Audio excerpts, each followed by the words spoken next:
What's up, everybody? Welcome back to Braveheart Poker.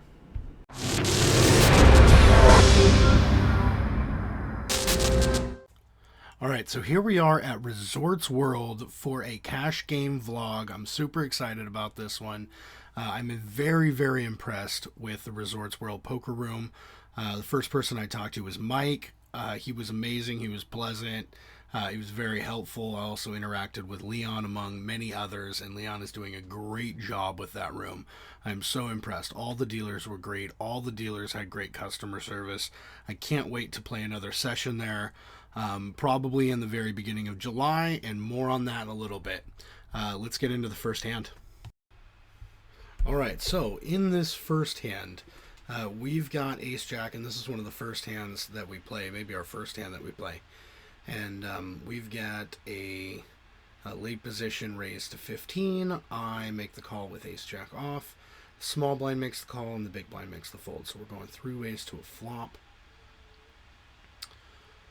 We flop ourselves a gut shot and 1 over, but other than that, there's nothing much doing for us in this pot. The initial aggressor c-bets for 25, and we go ahead and make the call with our gut shot. Heads up to a turn here, which is the 5 of spades, and it does not help us. So we're hoping for it to go check here, because we don't want to put any more money in this pot. But he's got other plans, and he bets out 75, and we just make the fold. I did buy in short for this game. Here in this hand, we've got pocket 8s, and there's an open to 15, and we 3-bet to 55. So we buy in short to this game for 400, even though the max buy is 1200. We've got a couple bullets, and I'm just kind of try and run up a small stack and turn it into a big stack. See how that goes. The guy to our left here tanks for a while, and then calls, and then the player in the cutoff is thinking and tanking, and he raises to 205. And so now we suspect that we do not have the best hand, but I was playing with a bunch of really good players, and I felt like I was getting run over in this spot, like he had raised light, and so I wanted to make the call because I didn't want the players at the table to think that they could bully me around. And so I made the call here, and now the guy to my left, who just called the 55, is in the tank, thinking real hard about this decision. So he must have a premium, maybe pocket 10s or pocket jacks. And it would be great if we could be against ace-king and get a pocket pair bigger than ours to fold. That would be absolutely ideal.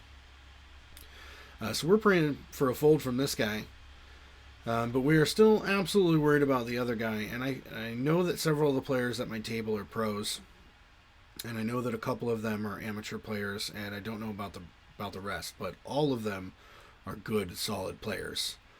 So here we see that the guy in between us does make the fold, so that's good, and we're going heads up to a flop in a pretty big pot. I'm pretty much pot committed for anything, and we flop ourselves an 8. So we flop ourselves the stone cold nuts, and we check, and he jams, and I snap call and announce that I have a full house, and he can't believe it. He ends up tabling pocket queens, and so we were in rough shape, and we just got super lucky. And thinking about this hand now, I would probably never make this play anywhere else. We're at like my home cash game. Just kind of looking back on it, it's a terrible play. Here's a little shot of our chip stack. All right, before we get to the next hand, let me talk real quick about the poker community. The poker community is absolutely amazing. Sure, you've got some rotten eggs in there, but usually you're going to find a lot of really good people inside the poker community. And so give me just a minute of your time to talk about one of those good people. All right, this is my buddy Haim. I know him from playing poker with him. He owns a t-shirt company, Cali Custom, in Redding, California. When he found out I was going down to the WSOP to play in some events, and get some vlog footage. He made me 6 shirts on his own for me to be able to represent my brand. He did this just because he wanted to support me. He wanted me to grow and succeed. And he's just that kind of guy. He just cares about people and wants others to do well. And so he made me various shirts with different logos on them, and he wouldn't even let me pay for them. And then to top it all off, when I was shooting this coverage here, he wanted to take a picture with me. I said, "Hey man, I can't right now. I'm wearing my work shirt." And he was like, "Hey man, I own a t-shirt company." And so he made me another t-shirt for me to take a picture with him. And he didn't even let me pay for that one either. So, Haim, thank you so very much for supporting me and for making me all those t-shirts. And if you happen to be watching this and you want to get some t-shirts made, please go to him. He's a good dude, and he deserves it. So, thanks, Haim.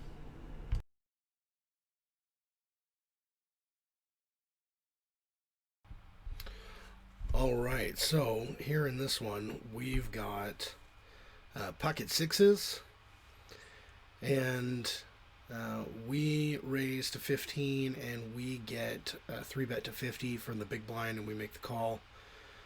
And we just miss this board completely. He c-bets, and we fold.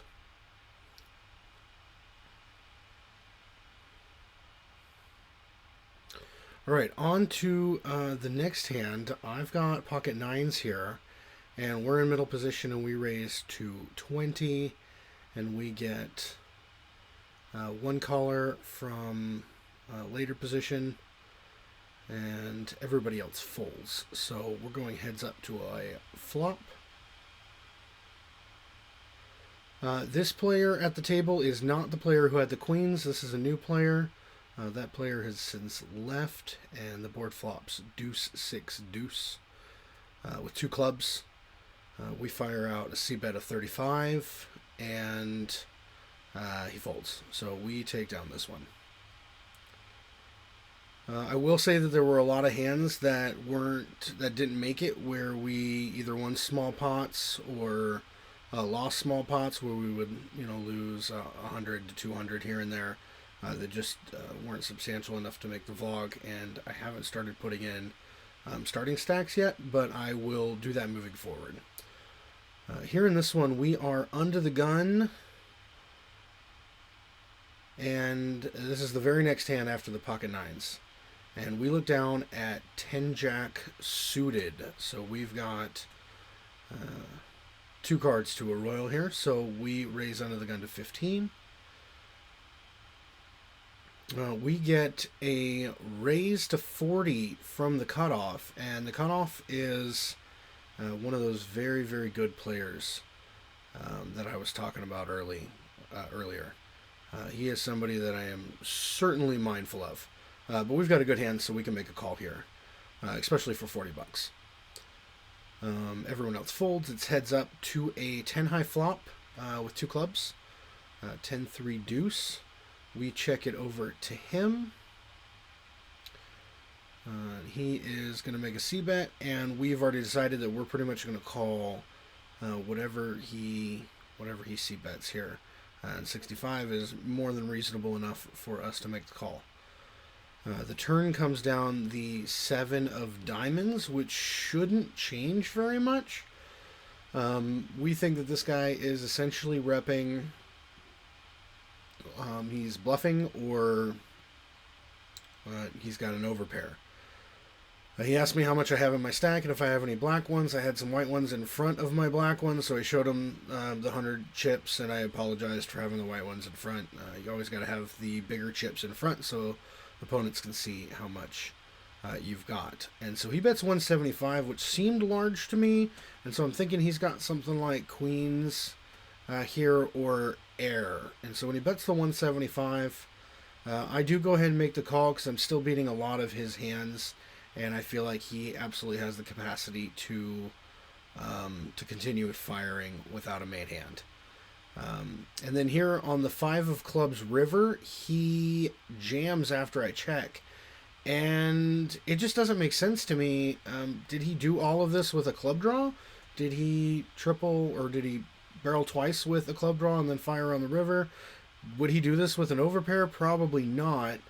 And so just the way everything played out doesn't make sense. Like he would either have one or the other, but it's super rare for him to have gone runner flush. And if he had an overpair, would he jam the river like this?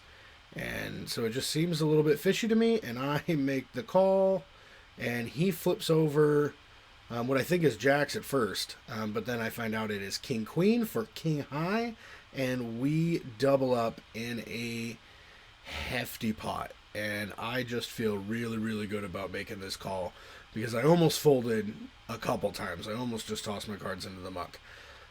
So fortunately, I didn't do that this time, and I made the call. Here in this one, we are in the big blind with Jack 8 offsuit, and it was 10 more to call, so we went ahead and made the call. And in this one, this is interesting why this hand is in here. There is a new player at the table who I have nicknamed Fun Guy because he is a very fun guy. He is aggressive and likes to bet. You can see here we check to him. The two of us check to him, and he bet pretty large. We folded, and he ends up flipping over an 8. So even though we also had an 8, we probably had him beat, but we just don't know. Here in this one, we've got pocket 9s again on the button, and there was a straddle, and then a raise to 20, and then Fun Guy raises to 110, and we make the call with the pocket 9s, and it goes heads up to a flop of ace, ace, queen, 2 diamonds. And he checks and makes a comment about checking to the raiser, and I didn't really know how to react to that, and I felt like he was baiting me into checking back. And since we didn't connect with this board either, we go ahead and oblige and check back, and we see the 10 of spades on the turn. And he checks pretty quickly, and this is a terrible card for us, so we check back. The river is the 6 of hearts. He goes ahead and checks again. I announce that I have 2 pair. He says, oh, I've got a bigger 2 pair, and he shows 10-5 offsuit. So with a $10 straddle and then a $20 raise, he 4-bets to 110 with 10-5 offsuit. And so this guy is a fun guy, but he did win that pot. Here in this one, we've got Jack Queen offsuit, and we get in there 3 ways for $40. Fun Guy is in this pot as well as another very good player. The flop comes out 6-7 king. That's from the previous one. I was the one that actually raised this one in the first place, and so I c-bet here to 80. I make it 80 to go. And I'm really hoping it just goes fold here, but I do have a range advantage. I should have a lot of the kings, all the aces, and that such. But he goes ahead and makes the call for 80. Fun Guy does. And so we are still learning about him and what he does and his tendencies. But so far, he is a splashy player. We get the 4 of diamonds on the turn, and he checks. And at this point, I just kind of want to get a pair or make it to showdown against somebody that can have anything here. And we can't even beat some of his drawing hands, like his ace high flushes and such. So we check this one, and we get the 2 of diamonds on the river, so we did not get to improve. And he says something, or he asks me how much I have. I tell him I got about 800 in front of me. And then he thinks about it for a while, and then he decides to go for a bet, and we can't call a bet, and we don't want to raise, and he ends up showing a 7. So he had second pair at least, but we'll never know how strong the hand was. But he was smart enough to value bet there with second pair at least. So you're going to see a lot more of Fun Guy.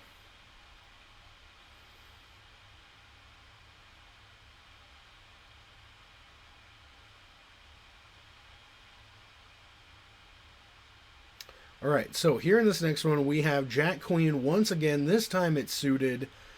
I like suited Broadway cards. I don't play Jack Queen very much, but this time you've seen it a couple times. This vlog you've seen it a couple times already. But a lot of times, depending on position and what's going on at the table, I will fold Jack Queen.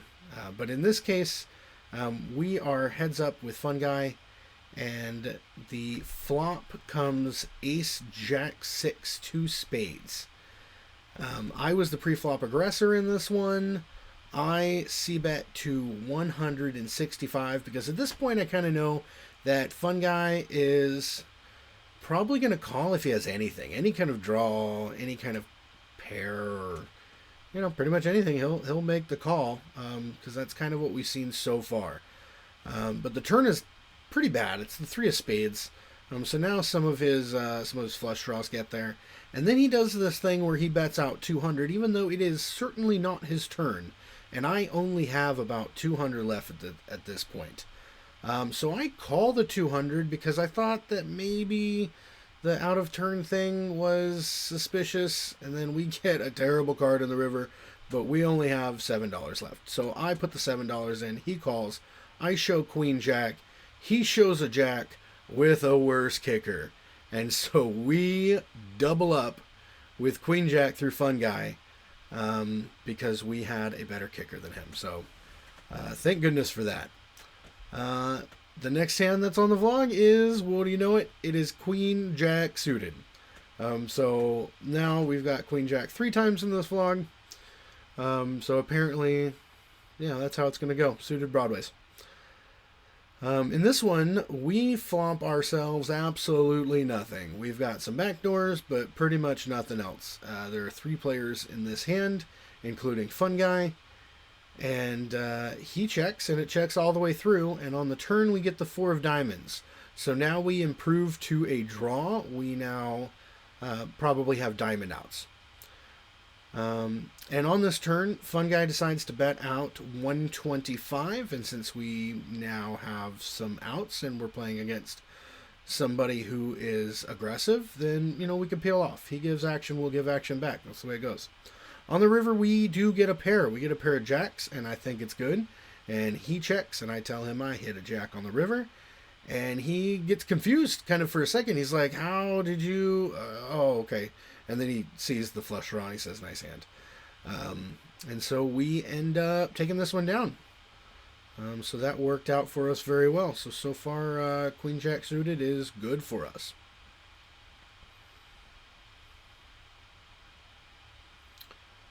All right, in this next one, there are 6 limps. So 6 players go into a flop. We've got 10-7 suited.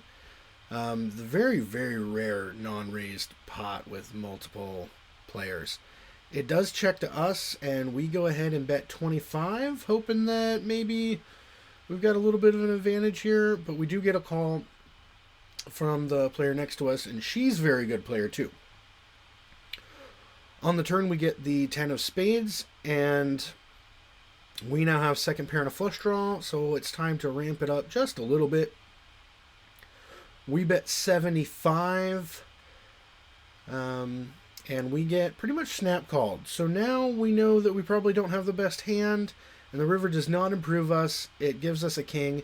Maybe I could bet here as a bluff to try and get somebody off of a jack. Alas, I decide just to check this one, and she checks back right away. And I show that I've got just a pair of 10s, and she flips over the Jack 8 of hearts. So she flopped top pair and just called us down, and we missed. All right, so that concludes this vlog. We were into the game for 400 and out of the game for 935. So we profited $535, which is pretty darn good considering we were playing with a lot of really good players. We did get lucky, really lucky in that first big hand. And that's the way it goes sometimes. Sometimes you got to get lucky. The plan right now is to fly back to Vegas in the beginning of July to play another bracelet event, and also do a vlog at Aria and another vlog at Resorts World there in the beginning of July. So that is the plans moving forward. And I also have another vlog coming out from Resorts World once again. So I'm really looking forward to that one because that one was a lot of fun. I really liked it there at Resorts World. Just the staff was really cool, and everyone in the room was awesome. So look forward to going back there. Thank you all for watching so very much. It is a lot of work putting these together, but I enjoy it a lot, and I appreciate all of your guys' support. So thank you all for hitting that like button and for subscribing, and we will catch you on the next one.